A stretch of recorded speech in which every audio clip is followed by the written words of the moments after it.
Rich, Columbus, Ohio, the great WTVN country, a Democrat. Go. Yes, I was going to agree with you that we have the best health insurance in the world. The only problem is that very few of us middle-income people can afford it. Well, since 85% of Americans have health insurance, and the vast majority of it's private, the only reason we can't afford it, most of us now, is because the price is going through the roof as these insurance companies respond to all these mandates for pre-existing conditions, no caps, and 26-year-old kids. Which would be taken care of once we... No, they shouldn't be taken care of. We have a country in which people are supposed to try to take care of themselves, Rich. We live in a country where we share the cost. No, we don't share. We are supposed to try and take care of ourselves. Well, if that's true, then how is it that the uninsured, when they go to the emergency rooms, force the hospitals to increase their costs, which we, the insured, have to pay for? Actually, I've explained this the other day. Do you have a study that says that that's what happens? Because I have a study that says, and the Hoover Institute folks put this together, several people there, these people you're talking about who are uninsured, the vast majority of them are young people who are healthy.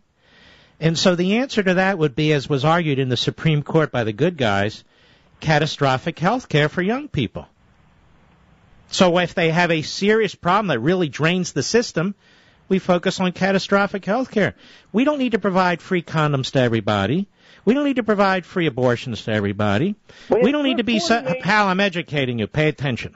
We don't need to do all these things that you and all the other leftists insist on to take care of these people who, by the way, don't want to be taken care of. What you're really doing here is you're robbing young, healthy people of their money to support your redistribution of wealth.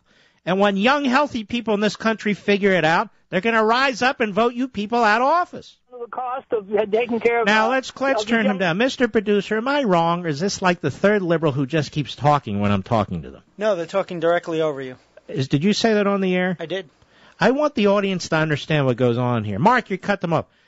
They call me, they posit a position, or they ask a question, and for the life of me, 9 out of 10 of them don't want to have a conversation. Rich doesn't want to have a conversation. Right, Rich?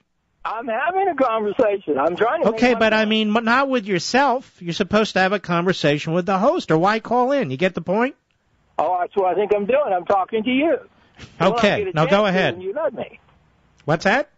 Okay, here's my point.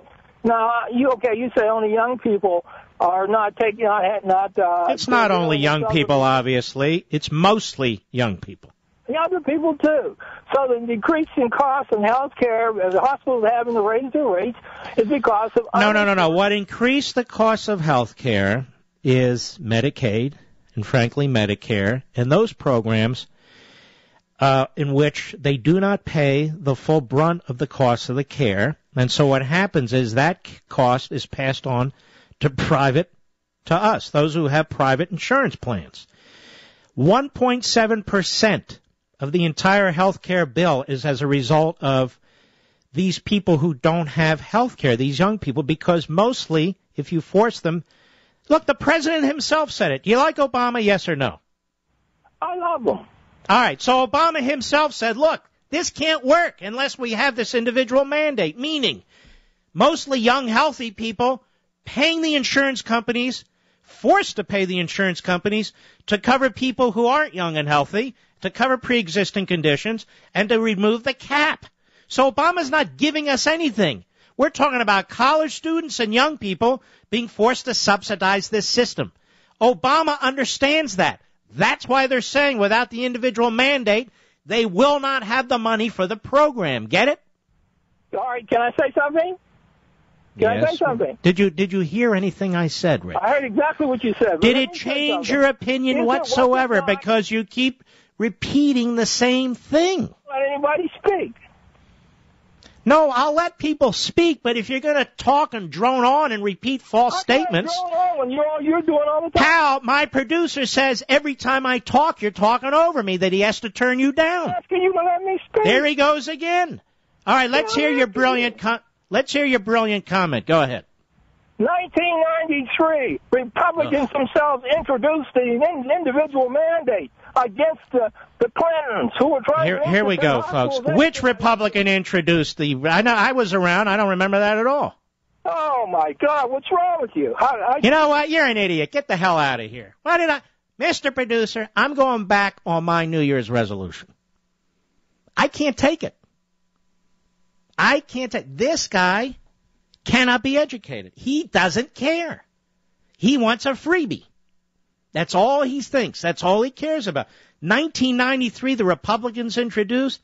We have Republicans introducing all kinds of crap. I don't know what he's talking about, but who cares if they did?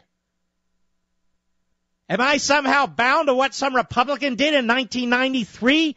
Is that the argument today? Gee, you know what? Suddenly I agree with that guy, because in 1993, some Republican introduced a bill. I must be wrong. So let me repeat it to you. Part of the problem is I have to unravel the propaganda of the left. I've done this several nights in a row now. Those young people who are healthy are not a drag on the healthcare system. Do you want to know why? They don't use healthcare. If the concern is that something terrible might happen and then they want to use healthcare, you can limit that, as was argued by the good guys at the Supreme Court last week. You could have catastrophic care. There's no reason to destroy our entire healthcare system, to destroy individual private healthcare, group insurance, to destroy the whole kit and caboodle for that argument.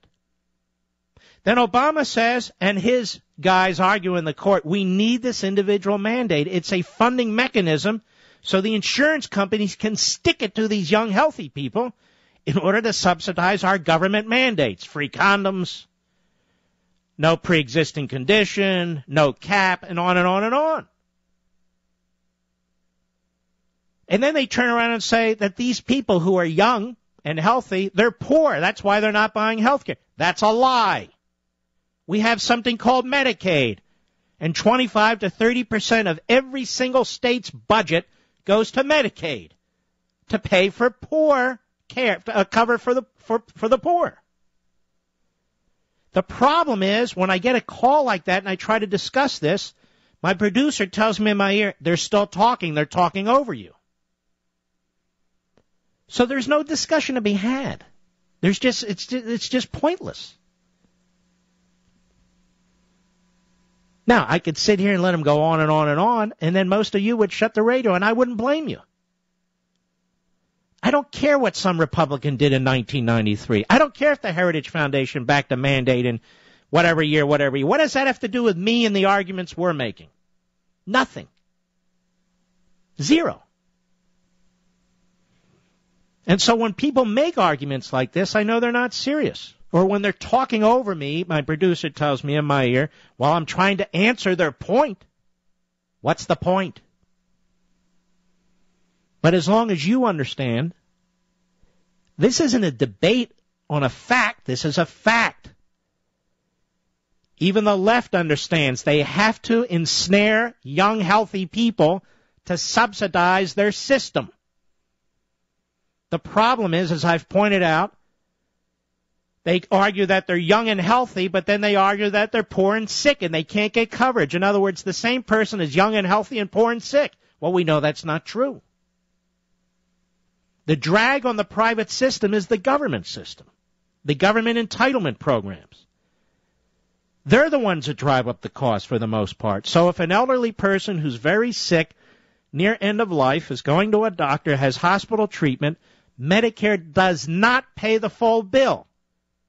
That's when the healthcare industry has to find a way to pay these bills, to cover these costs, or they're going to go under. That's when they pass the cost on to the private sector. Everybody in private insurance. It's government programs that are driving up the price of policies and the cost of coverage. Not the several million young, healthy people who aren't even using the healthcare system. You see the point? I think you do. No matter how many liberals call here and try and yell over me or talk through me, I'm going to keep making the point because it needs to be made.